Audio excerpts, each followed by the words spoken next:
So grateful as folks are coming in for our webinar, We Protect Us, about defending so many parts of K-12 and higher education in this moment of crisis. Before we begin, I want to invite our interpreters and express our gratitude for being here, helping us make this presentation as accessible as possible. Vito, could I invite you to come in and give us some direction on how our Spanish language interpretation is going to work tonight?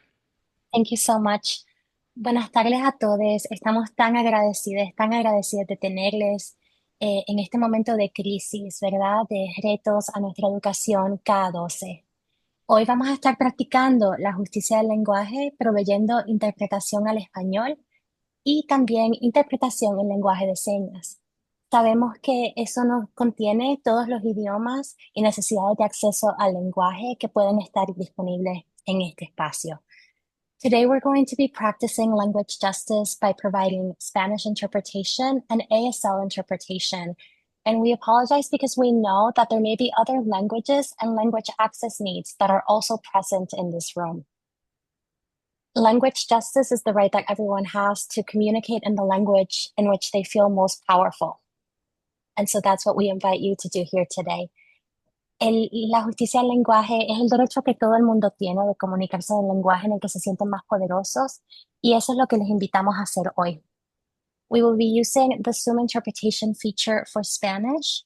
You will click on the small globe at the bottom of the screen when it is enabled and select Spanish or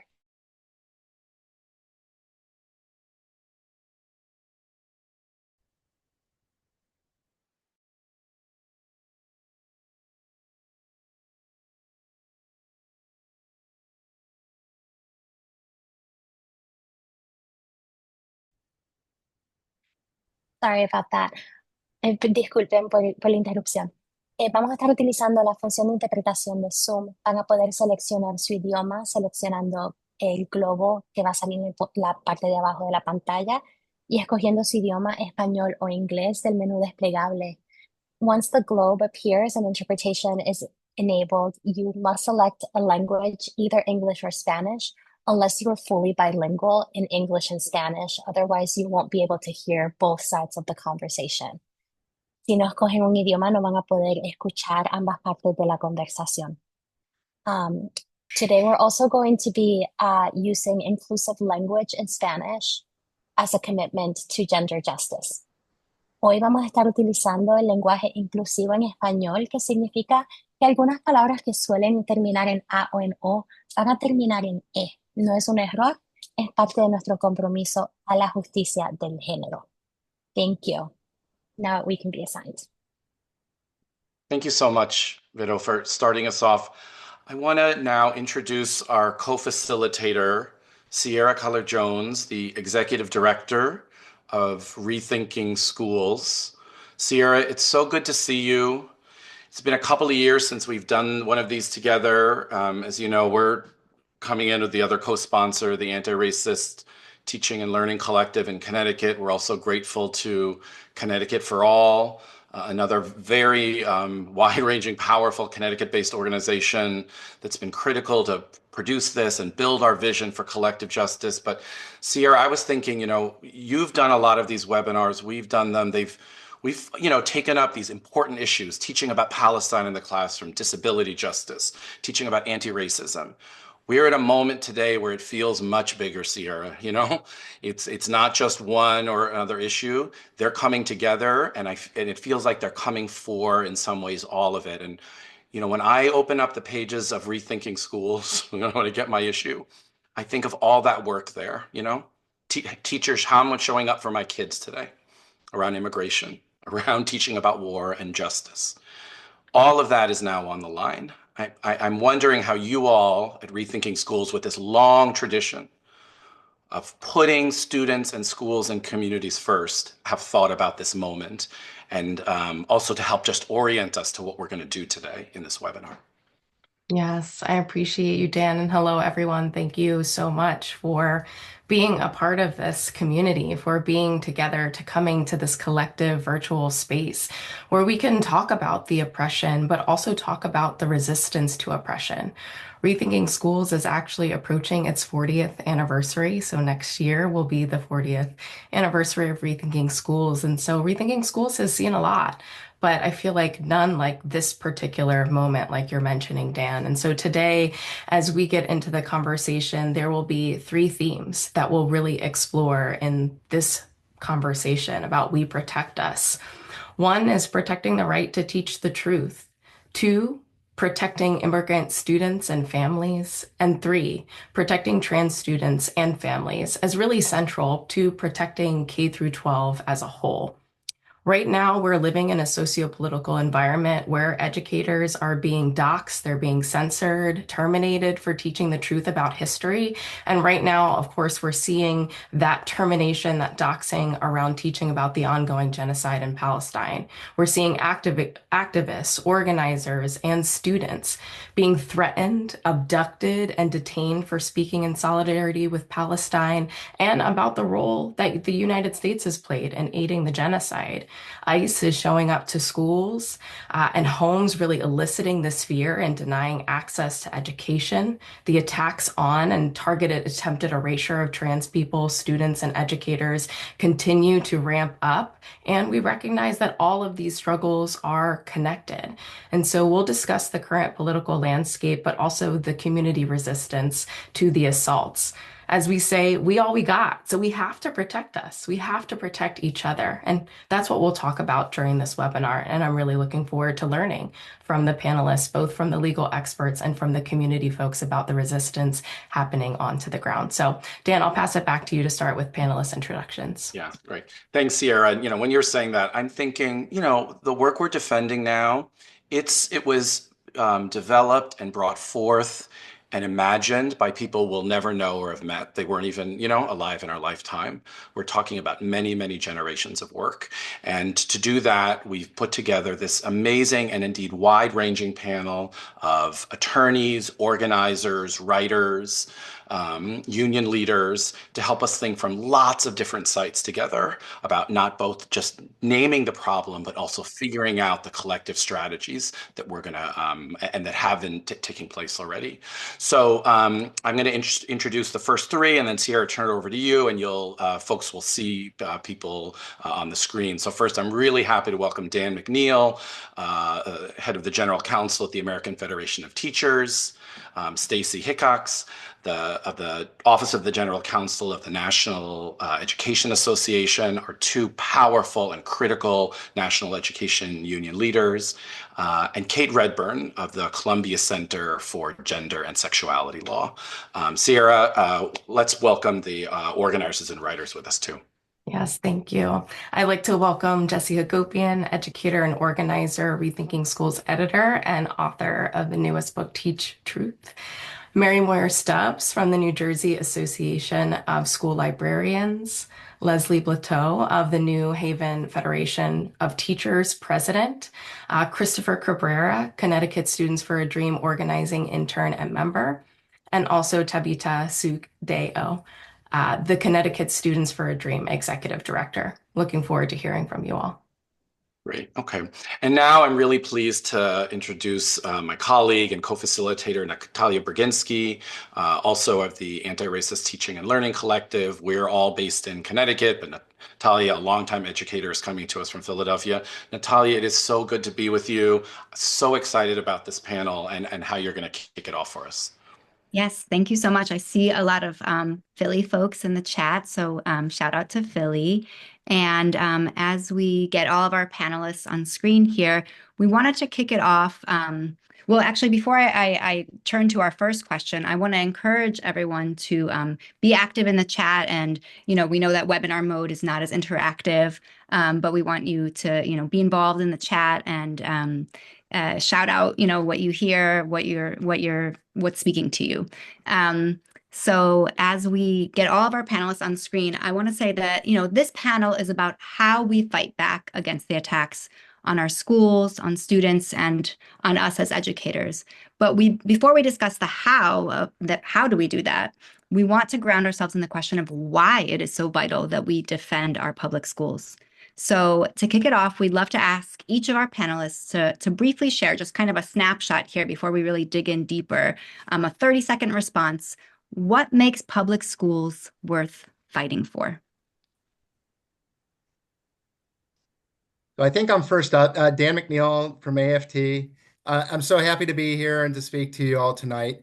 Public schools are the cornerstone of our democracy. The public schools still educate about 90% of children enrolled in schools. They educate everybody. In fact, they have a legal obligation to educate everybody. And they look like our communities, right? So because of that mandate. And so they've always been fundamental to creating a strong citizenship, educating our children, giving them the ability to participate and learn the skills necessary to participate in our economy and give them economic opportunity. And they're also vital to creating critical thinkers. And critical thinking is so important to a vital democracy, and now more than ever. Thank you, Dan. Let's go to Leslie next. Thank you. Hi, everybody. It's great to be here. Just practically speaking, our kids spend a lot of time in school. So when you think about the amount of time that our kids spend, it's crucial to protect it because this is a space where there is so much power and potential. And if we don't act to truly protect and then, of course, make sure we're transforming our schools at the same time, that is an incredible missed opportunity for harnessing that power and potential and making sure that our students can access the stories and the histories and the examples of resistance that are going to ensure that they lead us through this in the months and the years to come. So I'll just say that time, it's there, the power is there, and the potential is there. And we are certainly ready to fight. That's right. Let's turn to Jesse next. Great. Thanks so much. It's wonderful to be with you all. And you ask why are public schools worth fighting for? And I say, because I think that they hold the scars of oppression, but also the seeds of liberation. I think that public schools in this country have long been used to reproduce inequality, from segregated classrooms to Eurocentric curricula, and the school to prison pipeline. But public schools are also the last surviving universal public good that's free, that's survived the neoliberal onslaught of privatization in our lifetimes. A place where people of all backgrounds can come together, even if we have to fight to make that a reality. And that's why they've attacked it so relentlessly, because public schools still represent the idea that education should not be bought and sold, that knowledge should be a right, not a privilege. And we also know that Black communities during Reconstruction were the ones that came up with the idea of public education in this country. They talked about it in the quote common schools in the North, but many of those excluded Black children and weren't actually public. It was Black people in the wake of the Civil War that built this public school system. And today we need to fight to transform it, to make it the truly liberatory vision that our ancestors had in mind when they built it. Yes, beautiful. Kate, let's turn to you. Great. Well, thank you so much for having me and, certainly endorse all these great messages everyone else has already shared. I'd just add one other reason that public schools are worth fighting for is that they're a crucial place where young people get to explore who they are as individuals and learn how to be in community, as we've already said, with people who are different from them. And so it's just a key place where we can learn to kind of test our own boundaries and build relationships, so that those key social experiences of becoming a person who's connected both to yourself and to other people are happening at school. Thank you, Kate. Let's turn to Christopher next. Well, I think public schools are worth fighting for because they are one of the few public institutions that serve everyone, regardless of immigration status, income, or identity. So they're a place where young people can learn about their stories, build community, and develop their skills to fight for a more just world. So when we defend public schools, we are defending the right of every student to exist, to learn, and to thrive without fear. Beautiful. Mary, let's turn to you. When I looked at this question, I thought about my why as an educator, because it's not just about the academics for students. Public education is about making sure that students feel safe, that their individual needs are being met. And one of our roles as educators is to assist them in meeting those individual needs. You know, our greatest joy is in seeing them become successful adults, and not just in the academic sense, but as good citizens that are equipped with life skills. So that's why public education to me is worth fighting for. Thank you. Let's hear from Tabitha next. Thank you. Good evening, everybody. It's a real pleasure to be here with you all tonight. I think for me, what comes to mind automatically is the fact that public schools really saved me and really helped me to feel safe here in America. When I first came here, I was 16 years old as an undocumented immigrant, and it was right smack in the middle of the recession, and things were just really hard at home. And so school was the only place where I could go to find solace, where I could go to find access to food, where I can learn more about what it meant to be living in America. And I think also another reason for us to fight for public schools is the fact that it is a constitutional right for all students to go to school. And that's not the case in many other countries. And so it's just really special here in the United States where you can go to public school regardless of your immigration status. Yes. Stacy, let's turn to you last but not least. Hi, thanks for having us here today. So a lot of people have already mentioned that how important public education is to our democracy and how important it is to preparing students to participate in the community and contribute to the community. So I think I'll just leave it with something I just heard yesterday, which is that school is a place where childhood happens. And so that's why it's so important to make it a safe place and a welcoming place and an inclusive place for all students. So as you can hear, even in these 30-second responses, our panelists have a lot to share with us, and the stakes are high, and public schools are worth fighting for, and that's why we're here today. So for our first round of more in-depth questions, I'm going to pass it to Dan Hosang to moderate, and we're going to hear from our three legal experts. And a little later in the panel, we'll hear from, we'll return our school and community-based organizers to hear from them, and then conclude with everybody together. We're also going to be inviting you to share your questions and have some time for a Q&A. So please do send your questions in for our Q&A at the end. And without further ado, Dan Hosang and our legal experts. Great.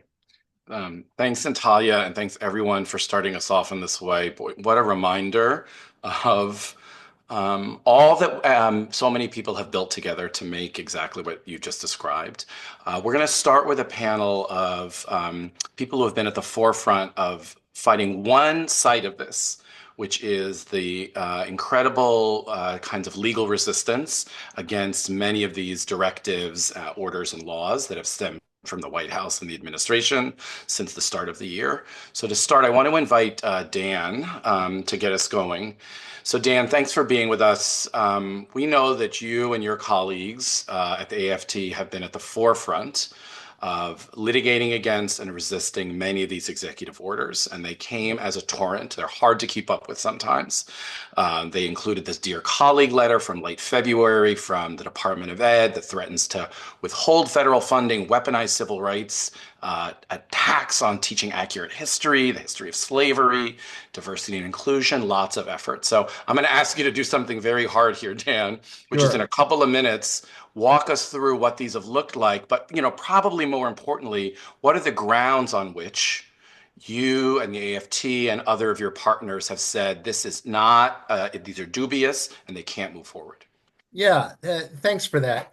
And I do want to acknowledge, like, these executive orders and these dear colleague letters and proclamations from the government. I mean, it is a torrent. Every day is something new, and in this way, this is different than the first Trump administration because there are more competent people, competent in the most evil way, and so you know. The legal pushback, I also want to say, is necessary, but it's not what's going to get us through this. These are merely a stopgap measure. It's sand in the gears. It's an attempt to slow things down and to challenge things that are blatantly illegal. And I want to say a lot of these executive orders that are coming out, they are illegal. They are Trump's view of the world, or whoever's writing these for him. I think he'll sign whatever is put in front of him, actually. And so, like the executive orders banning DEI in the federal government, right? So he calls these illegal DEI programs without ever defining what is DEI or what is illegal about it. And so, then you get the dear colleague letter that comes out from the acting secretary of education and takes the Supreme Court decision in the Students for Fair Admission versus Harvard, and expands that decision far beyond what is actually stated in that decision, and takes a decision about higher education and admissions and tries to apply it to banning DEI programs in K-12, everything from affinity groups to courses on multiculturalism. And so these EOs and dear colleague letters, they're largely illegal. And so the basis for challenging those decisions is, one, a lot of these are not the law. They are merely performative. And when the president says it, he can't change existing law, right? So Congress gets to make the laws about the different agencies. So when he says, I'm doing this, then Congress has the authority to define what is the scope of an agency. So it violates the Separation of Powers Act, in the separation of powers that's defined in our Constitution. It also violates the Administrative Procedures Act, which is a procedural requirement for these executive agencies, that they have to follow what Congress tells them to do. And there are certain steps, certain due process requirements for taking certain actions by these agencies. And then they cannot act arbitrarily and capriciously. So there's many challenges to these executive orders will be under the Administrative Procedures Act. And then there's just basic violations of the fundamental rights that are listed in the Constitution, the First Amendment. So the Dear Colleague letter, it bans a lot of stuff that is protected speech, and associational rights. You are allowed to associate with people. The executive orders targeting these law firms, right, because they represented a person, people have a right to petition the government. And so to retaliate against them, that violates the Constitution, First Amendment rights. The problem with the Dear Colleague letter in many ways is how vague and overbroad it is. So it outlaws things that are clearly permitted, so that's overbroad. It's vague because they don't even define what programs are illegal. So there are numerous problems, and these aren't limited to the ones that target education. It's a lot of them. The anti-union executive order that came out Thursday targeting federal sector unions and depriving them of collective bargaining.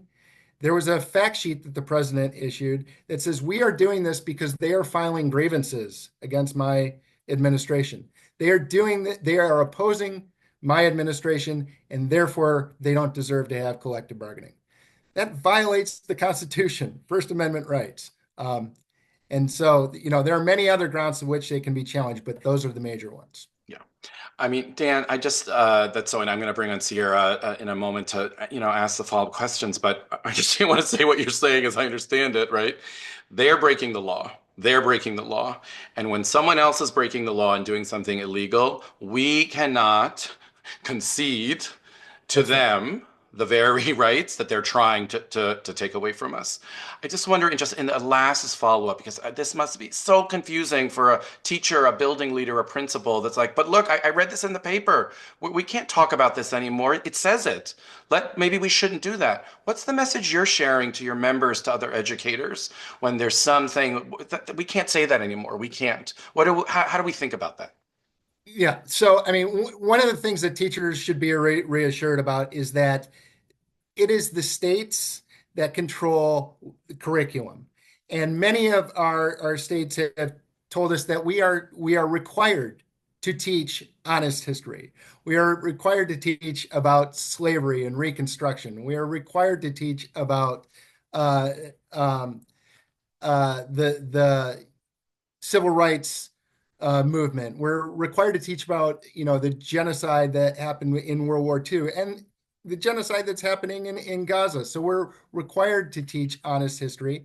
And so the federal government has a limited role in education. They are trying to weaponize that role and expand it far beyond what the current law says and what is reserved to the states.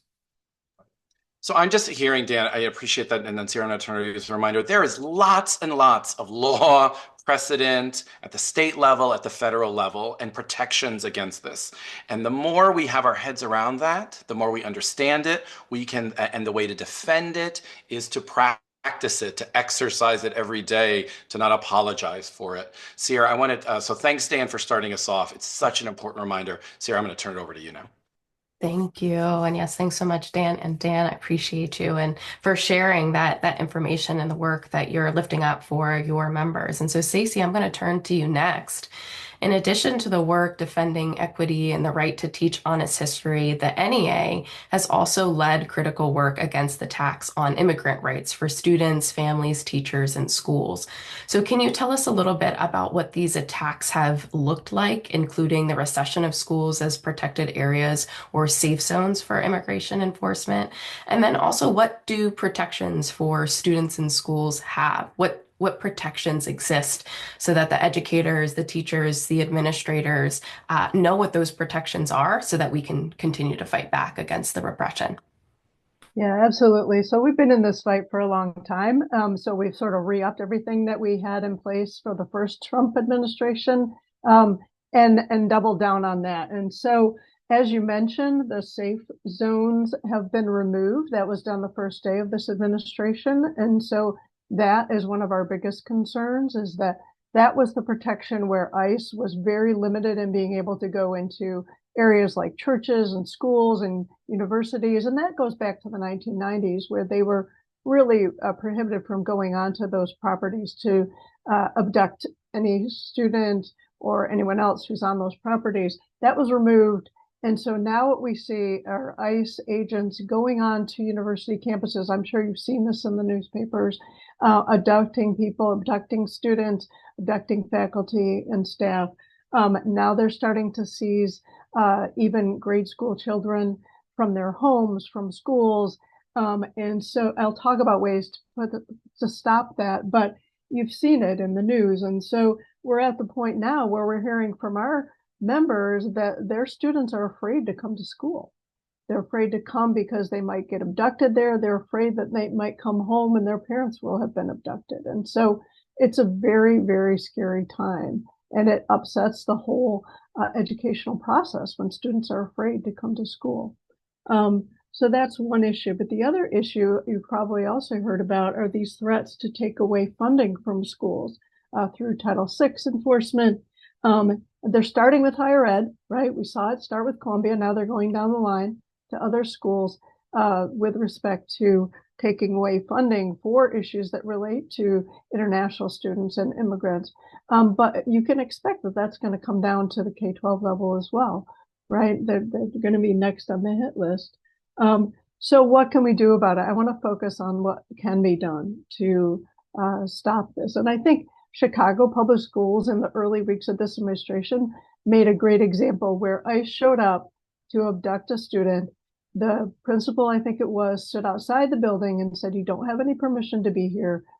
Our policy does not allow it." And ICE backed up. ICE has even said, schools with these policies scare us, right? We don't go into those schools. We try to find schools that don't have the protective policies. And so what we're encouraging our members to do, to work with their schools to develop safe zone policies. And so what that means is you work with your school to do a few different things. Number one, emphasize that, as someone already mentioned, under the Constitution, any student has the right to go to K-12 school, to public school, right? Under Plyer versus Doe.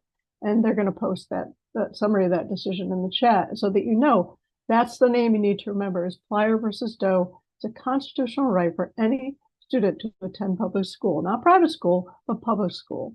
And so that means that states cannot, like they're trying to do right now, pass legislation that puts restrictions on immigrant students from going to public school. It means that they can't force them to reveal their immigration status when they enroll in that school, right? And so schools should not be collecting that information. They should not be collecting even where the child was born or their hometown and making that part of their student record. Because even though there are FERPA protections, right, privacy protections for those student records, it's safer to just not have those schools collect that information at all. And so that's another thing that we advise. The other part of safe zone resolutions is to make sure that there are procedures in place for when ICE shows up, just like Chicago, to have someone who is a designated person that's going to determine whether or not ICE has the authority to enter that property, because they cannot enter the property without the school's permission unless they have a judicial warrant. And there's a big difference between a judicial warrant issued by a court and something that an ICE agent might have just thrown together on a piece of paper called an administrative warrant, right? And the school does not have to allow them onto the property just based on an administrative warrant. But the school needs to have someone who's designated who knows the difference between those two things, right? And so that's an important piece to have in place as well.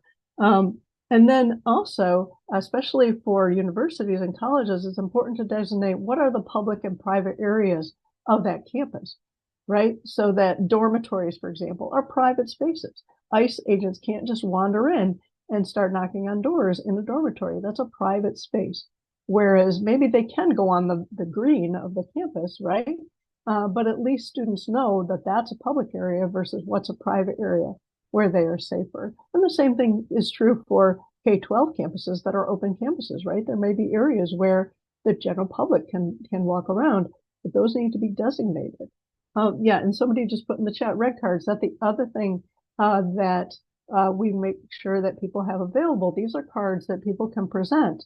If they are confronted by an immigration enforcement agent, they can present them with this red card and say, I don't need to talk to you. I have the right to refuse to talk to you unless you show me a judicial warrant. And those are available in tons of different languages. And so we encourage everyone to make those available to people so that they can use those to their advantage. And so I think I'll leave it at that, and I'll have some more recommendations later about what schools and teachers can do in general. That's great. Thank you so much, Stacy. This is really rich and really informative in terms of what protections there are and actually some really tangible ways that we can resist. I appreciate that. And Kate, I'm going to turn to you next to learn a little bit more about some of the attacks and also what are the protections too for trans people and trans students. So we have seen multiple attacks from the administration, even before the administration came into office, on trans people and trans students and educators. So can you quickly give us a sense of what these orders have sought to do, as well as the many rights and protections that remain in place and that also that shouldn't be ceded? What do those protections look like? Yeah, absolutely. I mean, just to sound a similar note to what's already been said, that even though we're facing what really is an unprecedented level of attack, there are lots and lots of legal and community resources that people can use. So yeah, I mean, the current landscape for trans youth reflects an acceleration and a magnification, as you said, the trends over the past several years. Acceleration because the scale of the attack is bigger. If it feels like that, that's because it is. And magnification because the attacks have really been at the state level for the most part, and now we have, at least over the last 4 years, and now it's become a focus of the federal government. So that certainly magnifies the threat. And the goal is to force, to be clear, the goal is to force trans youth back into the closet by making it impossible to participate equally at school and in society. So, on one level, you might think that, why are we talking all constantly about bathrooms? But if you think about because the bathroom is not, let's say, the most important time of your day. However, access to bathrooms is access to the building, right? If you're not able to participate, this particular areas of focus might seem trivial, but actually are the sort of stakes of equal participation. And Trump has issued, as we've been talking about, just a flurry of executive orders that relate to trans youth and trans students. So, he's directed federal agencies to condition federal funding on ending access to gender-affirming healthcare for people under 19. He's directed them to investigate trans girls playing K through 12 sports. He's tried to prevent funding of K through 12 schools that have trans-inclusive policies and curricula. And then redefining sex itself to essentially erase trans people by suggesting that sex is immutable and binary.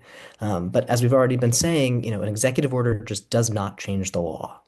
It sets the agenda for the agencies that enforce federal law. So it's certainly a warning, but it's not a change in the law. And so most agencies haven't actually moved to implement these orders yet. That doesn't mean that they won't, but we know that the Department of Education has brought enforcement actions against a Denver high school that has gender-neutral bathrooms, and after the governor of Maine stood up to Trump basically at a luncheon, the state has been under enormous pressure to change its trans student policy. And so those are very scary, but there's still a lot of time and territory to push back. So for example, all of the federal laws that protect against sex discrimination include protections for trans people. And that's the result of an authoritative interpretation from the Supreme Court. So as Dan was saying, to the extent that any of these executive orders or even some of the federal policy purports to redefine sex to not include trans people, that's illegal. Um, Also, as we've seen in the flip-flop back and forth between Obama, Trump, and Biden, and now Trump again, we can expect there to be a reinterpretation of Title IX, but that hasn't happened yet. So when agencies change policy, they're obligated, as Dan was saying, under the APA, to receive public comments and to take those comments into account. Those comments become the record if the agency action is litigated. So a great way to participate is to submit a comment, and there are campaigns to submit comments. So right now there's rulemaking around healthcare definitions and passports. There will certainly be opportunities for people to organize themselves to make comments about other policies as they come down the pike. And then at the state level, of course, over the past 4 years and accelerating now, there are all kinds of bills, including those to enable or prevent students from using a different name or pronouns at school.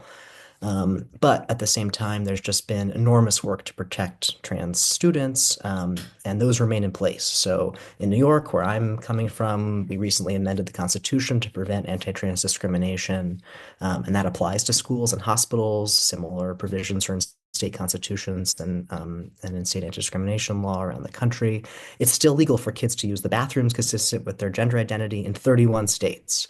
Okay, 23 states don't prevent trans kids from playing sports, and there are laws seeking to ban trans kids from playing sports have been blocked by courts in 5 states.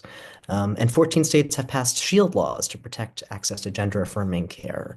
So students, as we've also heard, still have speech rights at school. That includes rights to individual expression, and again, curricular decisions, including decisions about teaching, about gender diversity, are still made at the local level. So there are just lots and lots, just to reiterate what other people have said, there are lots of legal resources to use in defending trans kids at school, even though there's an unprecedented level of attack right now. Thank you, Kate. That's so helpful. And I'm also interested, are there any resources that you would lift up, any places that trans students and trans teachers can go to for support, especially in some of the areas that are not supportive of their humanity? What is that? What does the support look like? Yeah, I mean, there are national coalitions. There's a new group that I think we're going to drop in the chat that has opportunities for people to meet up. But even as we were saying, the law is the backstop, and court orders are the backstop. It's not what's going to ultimately change culture and protect trans people. So the example I was going to talk about from New York is I think that the real answer is local organizing, which is happening all over the place. There's an amazing group in New York called Transformative Schools that I can talk about more. But you start to gather educators and teach and families together because there's a particular policy that you object to. In New York, that was in Manhattan, actually, an attempt to ban trans kids from participating in sports, and that's grown into a whole movement that's been able to pressure some of the hospitals not to pre-capitulate to these executive orders around providing care. So as with everything, I think starting where you are and with the people who you're around is going to be the best place. Thank you, Kate. Appreciate you. I'll pass it back to Dan to ask one more question of the full group. Yeah, thanks. Just as we wrap up, I mean, I'm just really lifted up by this reminder. And also, you're giving us a model to think about, which is we sometimes are isn't there some lawyer that can make this all go away? Isn't there a lawsuit that will make it disappear? And you're saying, no, that's not going to happen. But we're also part of the law, and exercising our rights in the ways you've all described is actually the place where the power emerges from and allows you to also represent all the people that you do in your lawsuit. So we're going to do this as a last, just quick kind of 30-second thing. And Kate, I want to just go back to you to start. So helpful to hear these very concrete examples. What can do? So is there one more you want to leave us with in just this short time about, again, things that are not going to put people into unnecessarily vulnerable positions, but still make connections and assert the powers and rights and claims they have? Yeah, I mean, this is maybe a legalistic response, even though I agree that the organizing is going to be the real mover here. But I'm just noting that, Stacy, of course, also mentioned shield laws. So one thing that I think really links the immigration and the trans context is the fact that the schools have control over really valuable private information about students. And so, a source of organizing that's happened, certainly in New York and by this group, Transformative Schools I'm talking about, but other places also, has been to highlight the importance of keeping and protecting the privacy of student information, because it, as I said, links these different struggles. And that's a really concrete thing that folks in any individual school can do, but also to bridge together to try to advocate across your municipal or state level legislation to protect that stuff. So that's something else I'd point to. Great. Thanks, Kate. And again, it's student information. It doesn't rise to the top as a rallying cry, but so important and actually connects together many of these issues. Stacy, can we turn to you for just a quick snapshot? What do you want to leave us with about the rights you want to encourage people to exercise? I want to echo what Kate said about reaching out to community members, because as litigators, we can't do everything, right? There's been so much compliance even before any threats have been made at different institutions, especially at the higher ed level. And so the community needs to come together and call out these institutions on that. And people need to reach out to different groups, parent groups, community groups, And people shouldn't stay in their silos of, oh, this is my one issue, right? As Kate said, they're all have overlapping and common basis. The basis is to destroy public education, right? And so these are just ways to do that. And so reach out to others that believe in public education and try to fight back. Thank you, Stacy. Dan, we're going to turn it to you for just the last quick word. What do you want? What do you want to remind us of here at this, important? Yeah, I mean, I would say for our K-12 educators, just create welcome, warm, inviting, and inclusive environments for your students. They may be able to regulate your curricular speech, but you do not give up all of your other rights when you're not teaching. And we know a lot of what happens are those moments in between. So having a warm and welcoming and inclusive environment for all of your students is still well within your rights as an educator. Thank you, Dan, for that just really important reminder. And it gets back to all the things we talked about at the beginning about what makes schools great, right? It's not just curriculum, it's all the ways that educators show up in that way for students. Hey, folks, thank you for this. This is like the panel of lawyers we need and want and inspire us. We're going to bring you back at the end. We're so grateful for that. Natalia, what do we have next here? And to, just to build on that, I'm energized. I'm right. Let's bring on more.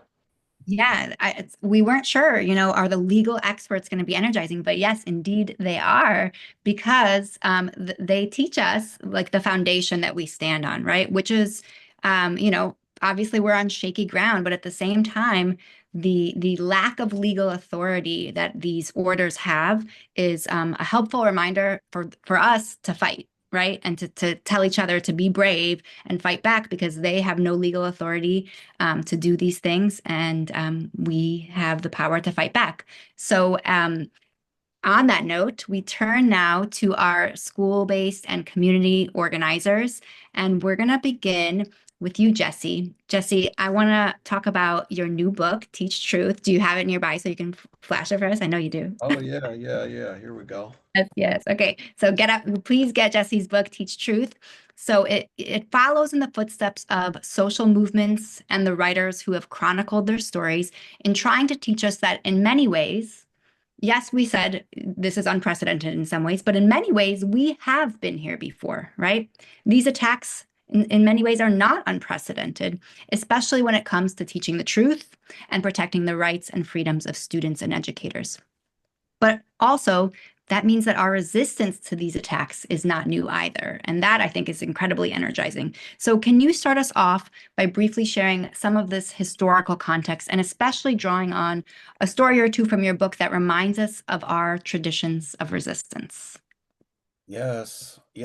I mean, I'll start by saying we are in dire times. If people heard President Trump's recent comment that, quote, race relations were fine in the South until Lincoln started a totally unnecessary civil war, you'll know that just genocidal rhetoric, openly white supremacist endorsement of slavery, and maintaining black bondage is now, par for the course with the Trump administration.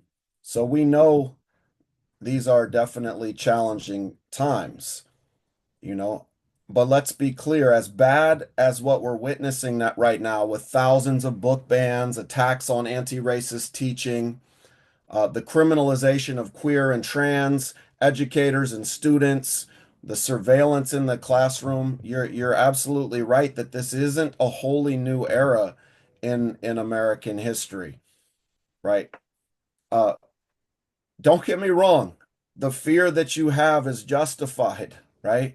Because it is a dire situation. We have a situation in this country where nearly half of all public school students in the US attend a school where their teacher is mandated to lie to them about race, about gender, about sexuality, about the basics of US history that include genocide of Native Americans and theft of their land, enslavement of Black people. And this is extreme. It's authoritarian, but it's not unprecedented. There is a dangerous continuity with the past. And if we don't understand that, I think we'll be ill-equipped to fight what's coming. And so we are in a moment, I believe, that's really as American as, I don't know, the Three-Fifths Clause, as American as mass incarceration, as American as redlining, as American as stolen land, as American as banning books and buying bullets, spending our money on bombs rather than schools. And we can go back to the Stono Rebellion of 1739 when a man named Jemmy led an uprising of enslaved people, and he marched with a banner that read liberty, going plantation to plantation, collecting enslaved people to fight back. And when they put that rebellion down, they not only murdered all the rebels, but they wanted to murder the ability of Black people to ever write that word liberty again. And the first anti-literacy laws were passed in South Carolina in 1740. And yet Black people refused to be uneducated. Black communities created pit schools and hush harbors, and they taught each other illegally to read and write, defying the law. During Reconstruction, as I alluded to in the beginning, Black people built the public school system because they knew there was no liberation without education. And this was a huge threat to the Ku Klux Klan, to white supremacists, to the Democratic Party that ran the Ku Klux Klan. And the white supremacists burnt down over 600 Black schools during Reconstruction. And yet there are incredible stories of Black people who rebuilt their schools 2-3 times and refused to give up their right to education. We can look at the McCarthy era, the Red Scare, and the Lavender Scare. That is the playbook they are drawing from right now, right? They fired thousands of educators across this country, including over 400 educators in New York City alone for being accused of being a communist, right? And so any teacher who taught about inequality, or certainly if you taught about race, then you were clearly a communist and they blacklisted you. And that was overlapped with the Red Scare, with the Lavender Scare, where all they had to do was label you, quote, homosexual, and they would fire you. This was rampant in Florida, where they fired hundreds of teachers. And we're seeing the echo in Florida's "Don't Say Gay, Don't Say Trans" laws, right? This is really what we're up against. And I'll just wrap up by saying that we are seeing this again with attacks on teaching about Palestine, teaching about genocide. If you raise your voice as a student on campus, you are also being persecuted and disappeared, kidnapped. And, as James Baldwin said, you cannot tell the children the truth, because if they ever knew what was done to them, they would never forgive you. That was his scathing critique of those in power. And so it's time for us to build a new liberation movement, the type that broke through McCarthyism and ended that era. The civil rights movement was the reason why McCarthyism was sidelined. And now it's our turn to build a brand new uprising that can challenge those in power. Yes. Yes, thank you for energizing us with that. And you spoke about a lot of history that is, I think, vital, for us to know as adults and for us to teach our students. And I just want to say, the Zinn Education Project, so many of the teaching materials, like I do an activity that, created by Ursula Wolf-Roca, exactly about the Lavender Scare and the being labeled a deviant, right? So teaching our students about this helps them also make sense of this history we have before us. So Jesse, you spoke about book bans, and I want to turn now to Mary.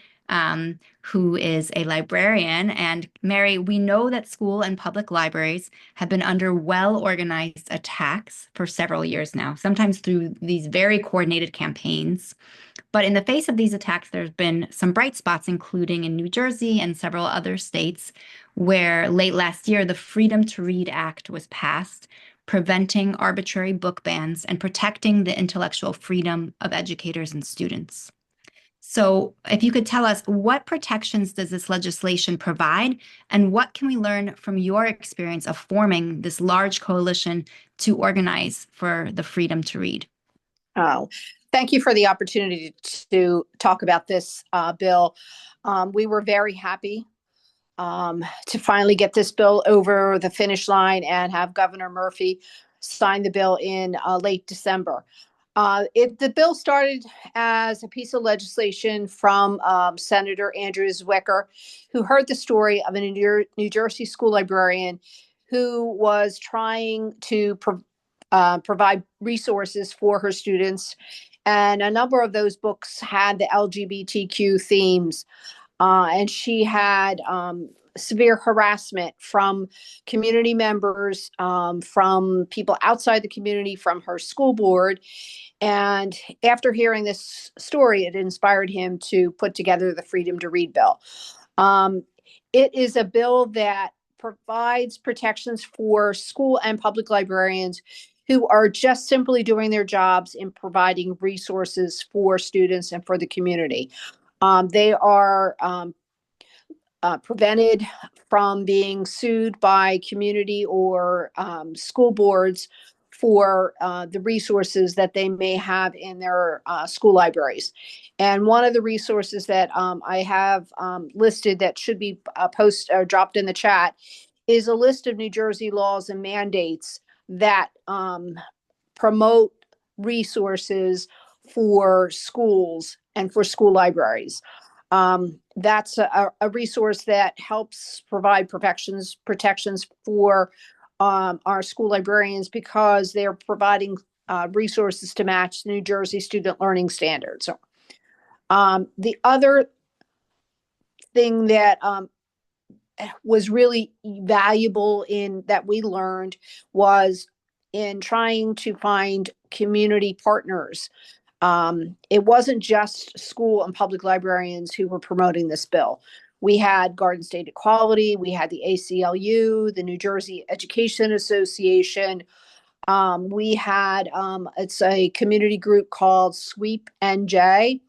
I think it stands for Suburban Women Empowered and Pissed Off, I think, something like that. But anyway, they are in every part of the state, and they have been a valuable partner to our organization, and will show up when there are incidents in community public libraries and school libraries.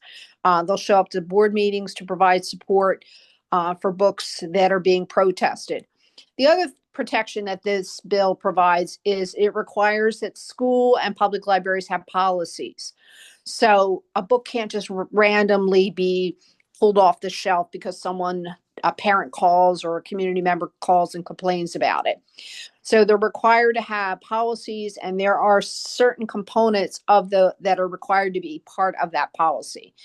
And then if a book is being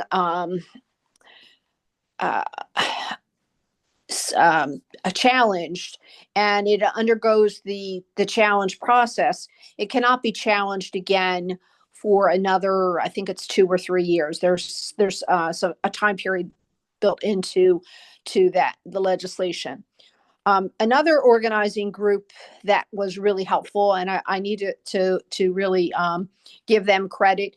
It's a group called Every Library, and they have a petition platform called Save School Librarians, and we were able to use that platform to have call to actions to legislators.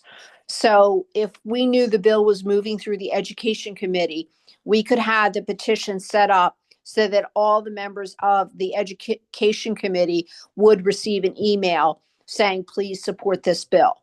Um, there is no charge for their service. They are a nonprofit organization designed to help lobbying in public and school libraries.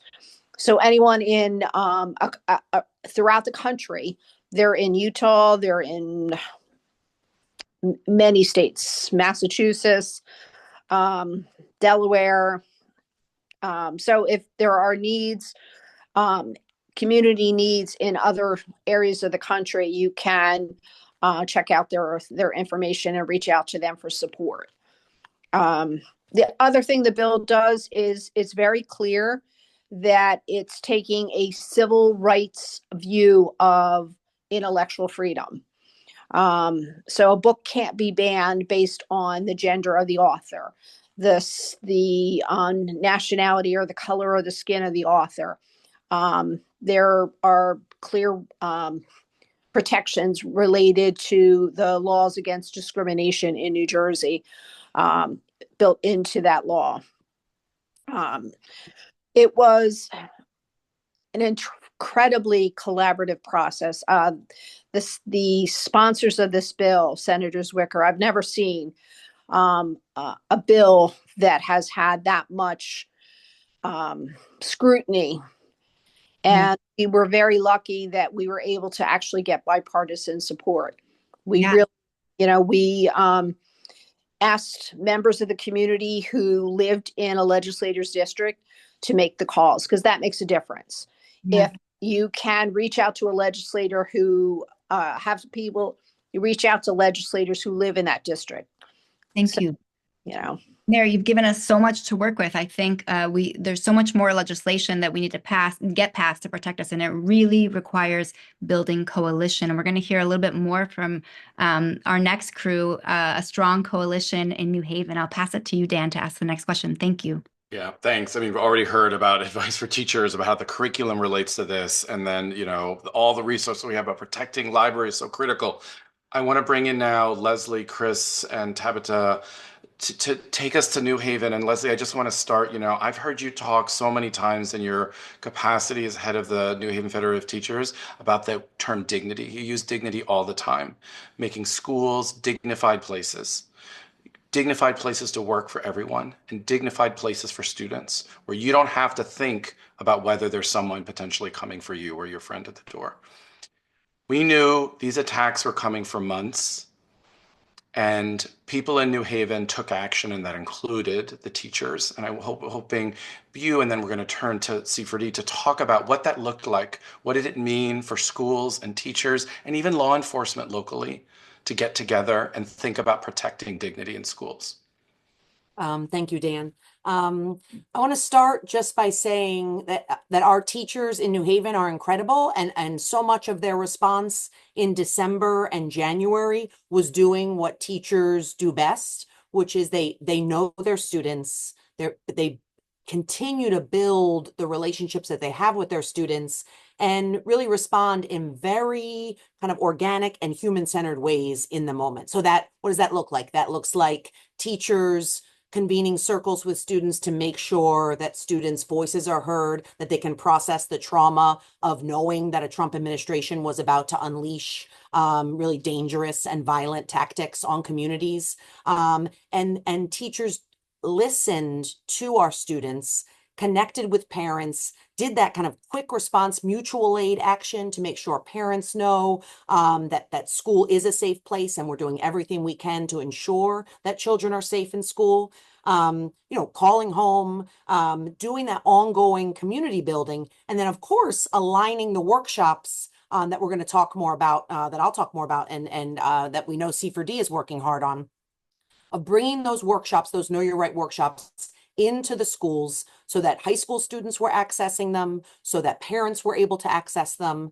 And let's be real, this is in the context of the city of New Haven, where because of an incredibly well-organized grassroots coalition, that coalition, that Tabitha is a leader of, they held the leaders in this city to task to make sure that policies coming out of City Hall, the police department, and our schools were clear that we were not going to collaborate with ICE, that we were going to ensure to protect our students in our city. And that only happened because of the power of the women, primarily Latino women who led that grassroots coalition.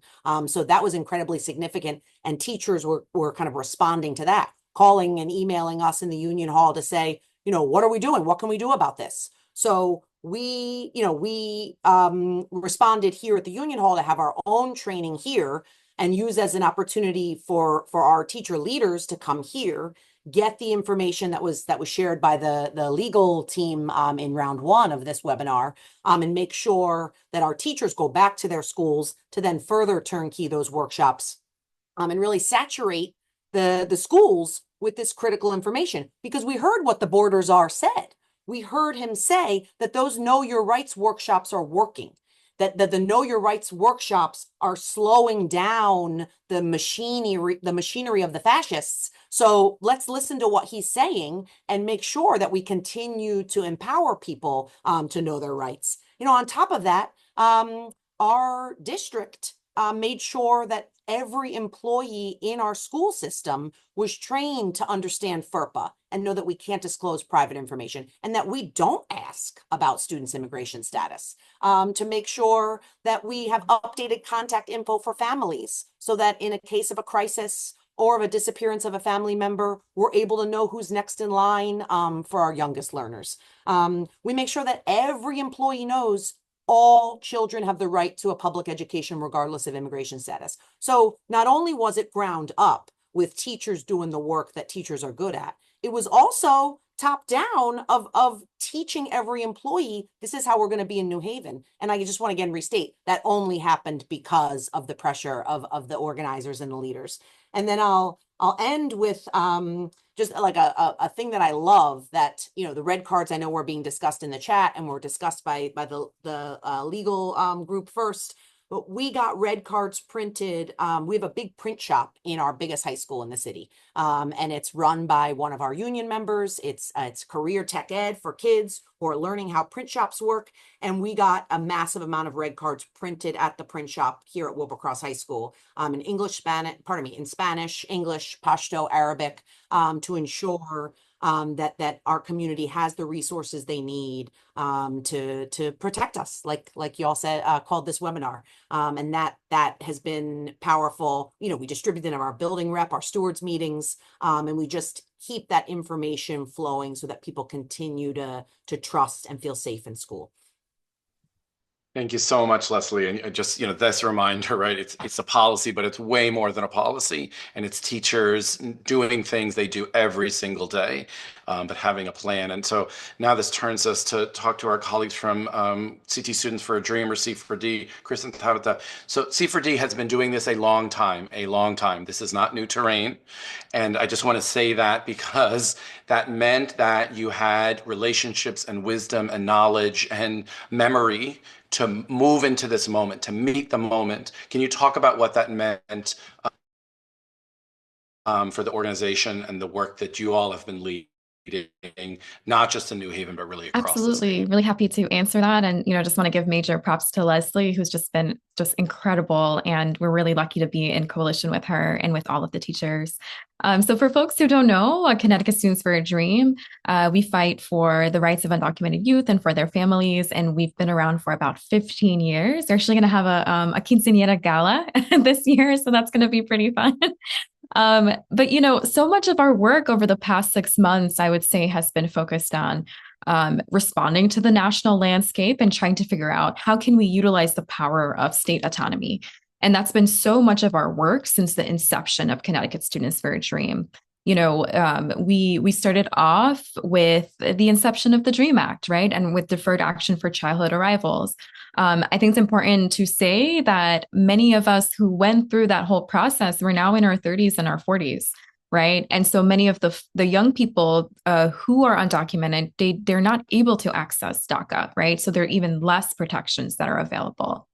And so I think for you to know, since the fall, we've been having conversations with other partners across Connecticut around scenario planning. What would an election look like with either Trump or with Harris, right? Because either way, there was a rightward movement when it comes to immigration. And so we started to get thinking and to get planning because we knew it was not going to be great either way. And so I think it's just great for people to know that we started planning from since then, because we don't have the luxury of just kind of sitting around and waiting, right? We have to be extremely responsive to our community. And so what we've been focusing on these days have been a local state law that's called the Trust Act. And I know that some folks on the call, they have similar acts. And so this is all about limiting how local law enforcement collaborates with ICE. We know in many southern states that there are partnerships that allow for local resources to be utilized to sort of, to round people up. And so, I want to say that for me, this is personal because I'm Guyanese. I'm a Guyanese immigrant, and I'm someone from the West Indies with African roots, and I really see the issue of police cooperation with ICE as a Black issue. And so we know that Black communities are over-policed, and we see the ways that Black and brown immigrants are disproportionately targeted by police and how these interactions can create a deportation pipeline. And so that's all what the Trust Act is about, right? So we're fighting to hold local and state law enforcement accountable.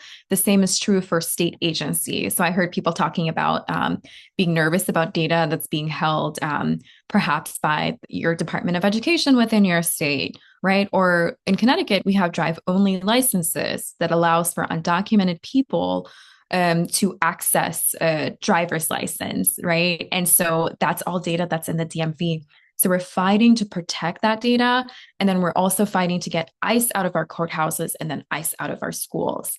The last thing I'll leave you with before I kick it over to Chris is that we're working on mobilizing clinics for youth members of other organizations. So we're not the only organization in the state that has youth members. And so we're thinking through, I have to be honest with you and say, this is pretty scary stuff. And the things that we have been seeing being rolled out is reminiscent of what we have seen in Nazi Germany. And it's something for us to pause and to be serious about. We're talking about a registry for people over 14 years old having to put in their fingerprints and their addresses. I mean, the list just goes on. But what I will say to you is that as advocates, especially within the legal realm, and when we look at our rights, we are bracing for impact when it comes to mass deportations, because it's not a question of if, it's a question of when. And we want to make sure that people are prepared. So we have something that's called the Red Folder Project, and it's all about preparing people's documents so that we can flood the court if and when they're picked up, so that we can mobilize and have enough time to find attorneys and other types of legal resources. So although that's really depressing, at the same time, we see people coming together to mobilize, and we're prioritizing not only Latina immigrants, but also, Haitian immigrants, Venezuelan immigrants, especially people who are about to lose their status. And so I'd love to kick it over to Chris just to tell us a little bit about some of our member work. Sure. Yeah. Thank you, Tabitha. I would like to start with that saying that we have been deeply engaged with our campaigns, like Tabitha said, Trust Act, and we are fighting for issues that directly impact our communities, whether it's about immigration enforcement, education access, or advocating for healthcare through initiatives like our campaign, Husky for Immigrants Coalition. We are making sure that people have clear, practical information and the resources that they need to take action. And what is the most important part about this is that students have been leading this fight, right? Because almost all of our members are current students, are high schoolers or college students. And they've been the forefront, lobbying legislators, organizing trainings, speaking out at the public hearings, giving testimonies, and mobilizing their schools. Bringing new people, bringing new members, talking about all our campaigns inside of the schools, and they are not just defending their own futures. They are shaping the policies that protect our entire community, right? And yeah, I would just like to end with a message to all the folks listening us, that one key lesson is that policy change and community power have to go hand in hand. Passing stronger protections is important, but making sure people know and can use their rights is just as critical. So that's how we fight back and making sure our communities are not just protected but empowered. Thank you, Chris. That was just so beautifully said. And, as C4D always does, putting students and their experiences and their vision and their knowledge at the center of it. I want to just ask one, I'm going to turn it back to Sierra to bring us into Q&A. But for Leslie, Tabitha, and Chris, just very, very quickly. Tabitha, you talked about the stakes. This is serious. People are afraid and they don't want to make themselves more vulnerable. And I think in that time, the thing that comes quickly is how do you protect yourself individually? You're talking about a different kind of protection. So I just want to, there's lots of teachers listening now. What is something that they should be thinking about how protection can be more than just beyond ourselves individually? Could I just, Leslie and Tabitha, just really, really quickly, what do you want to leave the teachers listening in with? And Chris.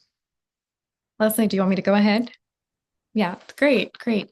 Yeah, I think that it's important to know your rights, and it's more important to have a plan. You have to have a plan and think through scenarios A through Z. What happens if one parent is taken? What happens if two parents are taken? What happens when the administration starts to do family detention? That's something that has been listed in Project 2025. And so what I would say is just having a plan. And, we have a few resources when it comes to the Red Folder Project that I'd be happy to send out so that you all can get out to your listserv. Leslie, did you have anything?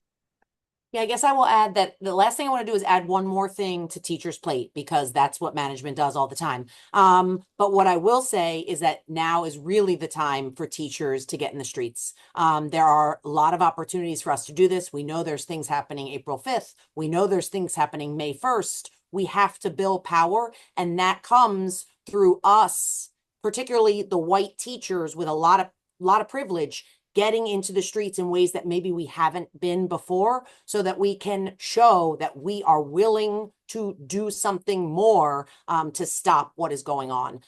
Like folks have said, this is unprecedented, and we have to be willing to make bigger steps to do something about this. And I really want to see more of us out there in the streets to slow this monster down. Thank you so much, Leslie, Tabitha. Chris, anything you want to leave us with before we bring back all the panelists?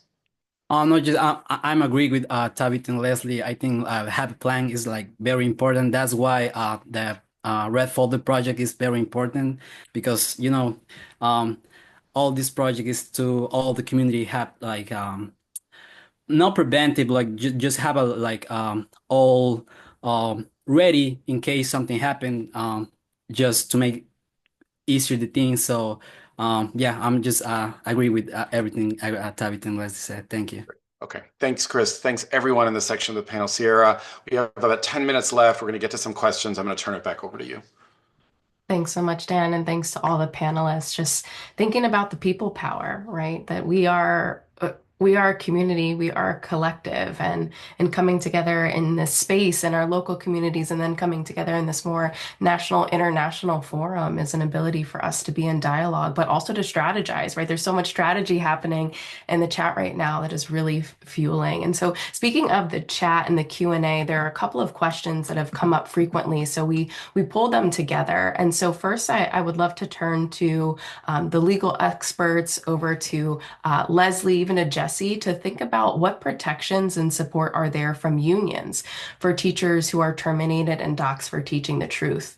You know, Rethinking Schools held a webinar conversation with several of the educators who had been terminated or docs. I'm thinking about Melissa Temple in Waukesha, Wisconsin, who students sang Rainbow Land by Dolly Parton and Miley Cyrus, right? And she was terminated for sharing about the repression that she was experiencing from her administration, right? So all of these moments that happen inside of the school building and then the organizing outside of the school building are being repressed by school districts. And so what protections and support are there from the unions for teachers? Because there's so many folks on this call who are worried too, where even if there are these legal protections, right, if the state does not support them, then they still have these repercussions.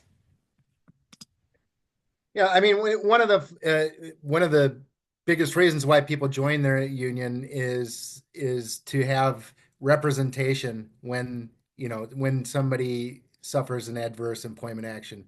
And in collective bargaining states, you're going to have the benefit of a collective bargaining agreement that spells out why you can be disciplined. And if you're disciplined and there's not just cause, there's going to be a procedure, a grievance procedure. And you can and your union should represent you if you've been unjustly terminated or disciplined. And even in states where there is not collective bargaining, often there's a dispute resolution procedure that allows for representation and a fair hearing. So absolutely, unions are there to protect their members, and it's one of our fundamental duties. I would just add, let's learn from what Chicago Teachers Union is doing. Dan said that the contract, it matters. Let's get into our contracts the academic freedom protections that leaders in Chicago are showing us is possible.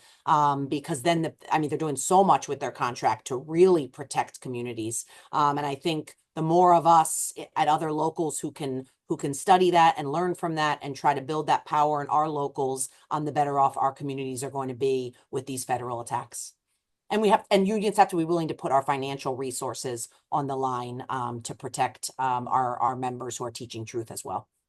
Yeah, and I'll just add, we also have a lot of resources available, guidance from everything from immigration to, I posted in the chat, an advocacy rights guidance that NEA has that's available on our website. We have webinars all the time. We meet with different affiliates and so forth and we also have a training packet for immigration rights that people can use to provide training to their locals. And so, not only litigation isn't always the answer, even though it's important, like Dan said, but it's also important for people to know their rights. As someone else said, because if they don't know what their rights are, then they're not going to even think about litigating something. Yes, absolutely. Thank you. And Jesse, I know for your book and also for Rethinking Schools magazine, you've interviewed a lot of the teachers who have been terminated. So what are some of those experiences and how have they fought back?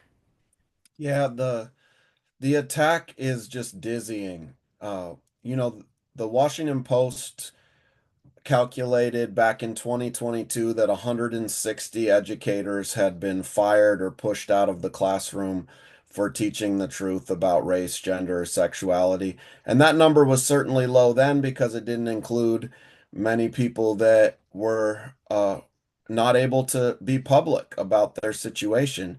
And we know since then many more casualties have occurred in the classroom. And for the many scores of teachers who have been outright attacked and pushed out for teaching the truth, there's a larger number of teachers who see those attacks and are frightened and then keep the book about Black history on the shelf instead of teaching it. It stays in the closet, right? And because they're worried about the attack. And I would say that there's also been incredible examples of courage and fight back and victories that we need to look to desperately right now. Because Trump knows the fastest route to authoritarian rule and fascism really runs through the classroom, and that's why He doesn't just lie, he is lynching the truth. That's why he is assaulting educators. That's why he is using education as really this issue to pry open the door to fascism, right? And I think that this title of our panel, "We Protect Us," is not just a slogan, it's got to be a strategy. Because I think that when Trump doesn't care about the law, he knows that the things he's doing are illegal and he doesn't care, right? We have to build strategies that are not just based in legal strategies, because we can win over and over again in courts and he can just dismiss that and move forward, right? And so what we have to use the law, and we have to work with legal experts and movement lawyers and fight the legal system, but that has to be one arm of a much bigger strategy that is about rebuilding the type of social movement that ended McCarthyism, right? And that requires building a mass multiracial movement. And we're beginning to see some really important examples of how to fight back. And I would just say that the Teach Truth National Day of Action on June 7th is a huge opportunity for every educator, every union, not just parents, students, and teachers, but everyone who knows that truth is on the line here, that authoritarianism is rapidly on the way. This is our opportunity to build a national show of solidarity and push back. June 7th, National Teach Truth Day of Action. You can go to the Zinn Education Project website, and we've made it really easy for you to order materials, to set up banned book tables or materials for teach-ins, walking tours, many innovative, creative ways that we can resist the Trump agenda.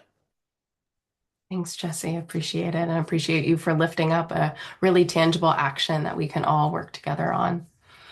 Kate, I would love to turn to you for a moment and just think about how the classroom teachers can engage with district leaders who may seem indifferent or maybe opposed to the lives of trans and immigrant families. Like, how can we engage with those district leaders from your perspective?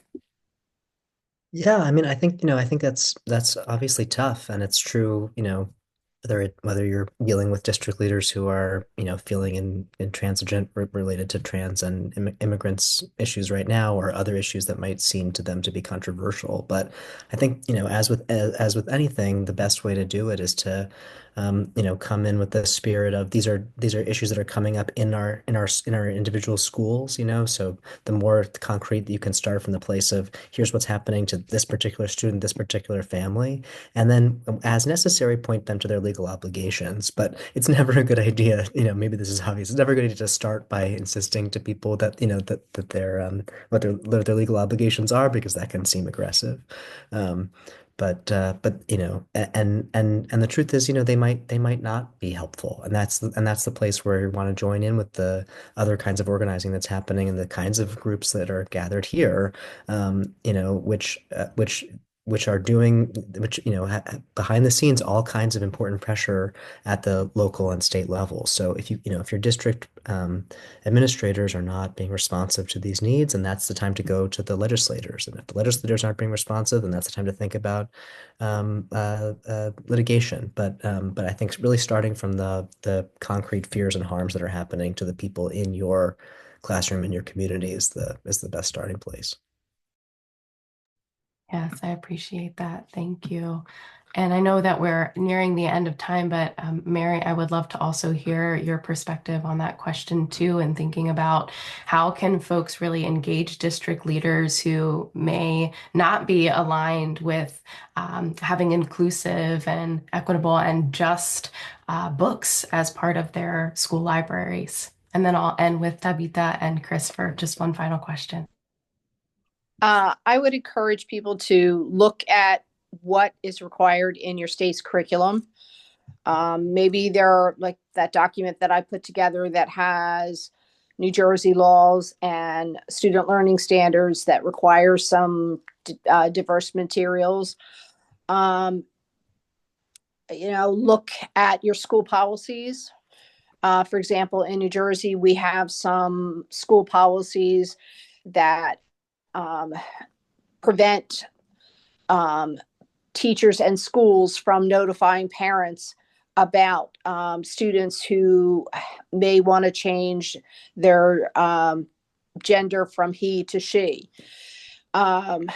Maybe there's something there that you can pull from another state and bring to your state. Start attending school board meetings. Share what's going on in your particular classroom with the school boards members who look for those friendly faces. Those are, I think, some things that can be some positive ways to bring those resources to schools.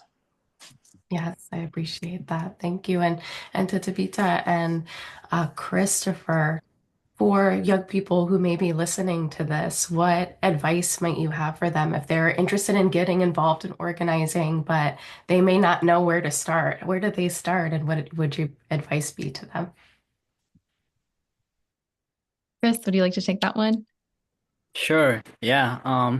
I'll say that you can start anywhere, like even in your own home, I'll say, and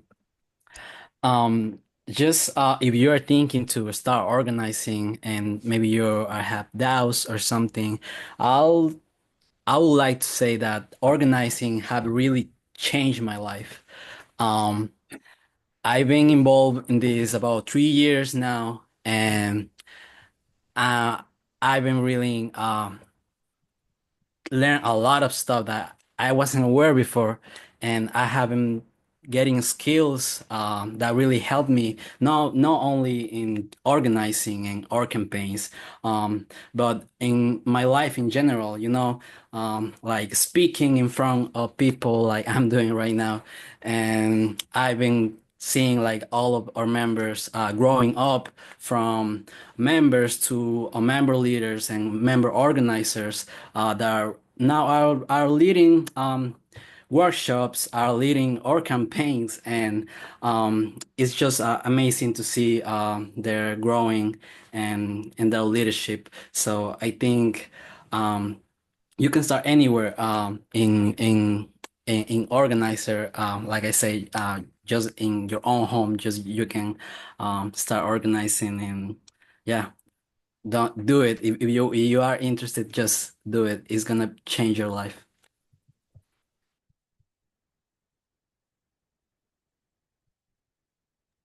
Thank you, Chris. I completely agree with Chris. I think, especially in Connecticut, there are a lot of really amazing places where people can tap into. But we're happy to share our information. I know there's a lot of awesome orgs on this call, and we're happy to connect you. If there is a youth who wants to become an organizer, happy to connect them with the most relevant people. Thank you so much. Thank you. Yes, thank you all so much. I am leaving with so much information, so many resources, so many possibilities of what we can do when we do it together because we protect us. Dan, your thoughts. How are you leaving this conversation feeling? Yeah, thanks, Sarah. Just first, gratitude to all the panelists. What Chris just said about organizing brings out the best parts of all of us. You want to see the best parts of teachers? Go to the New Haven Federation of Teachers and watch what they're doing. The best parts of all of us, a chance for us to grow into the people we need to be. Thank you, everyone, for this. Thank you to Rethinking Schools. Thank you to Connecticut for All, everyone who stayed up, shared.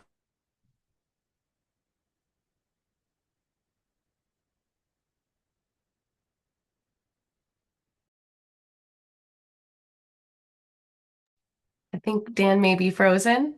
Yes. Okay. So I'll jump in and just reiterate the gratitude. Dan, are you back? Oh, you may be frozen again. Okay, so just to reiterate the gratitude, thank you to the Antiracist Teaching and Learning Collective, all of the volunteers behind the scenes, to the co-moderators, to Daniel, to Natalia for being in this conversation. Thank you to the panelists. Thank you to our interpreters, to Crystal and Ashley, ASL interpreters, to Norma and Vero, our Spanish language interpreters. We're so grateful to you all for supporting us in language justice and accessibility and bringing this conversation to as many folks as we possibly can. And thank you all. We appreciate you coming to this virtual space and being in virtual community with us. There's so much more work left to do, but we'll do it together. And that's the most important aspect. And that's what I'm leaving with this, is that I'm not alone, that you're not alone, that we are not alone, that we will do this work together and we will win. There's no other choice. We will win. Thank you all so much. Thanks, everyone. Bye-bye.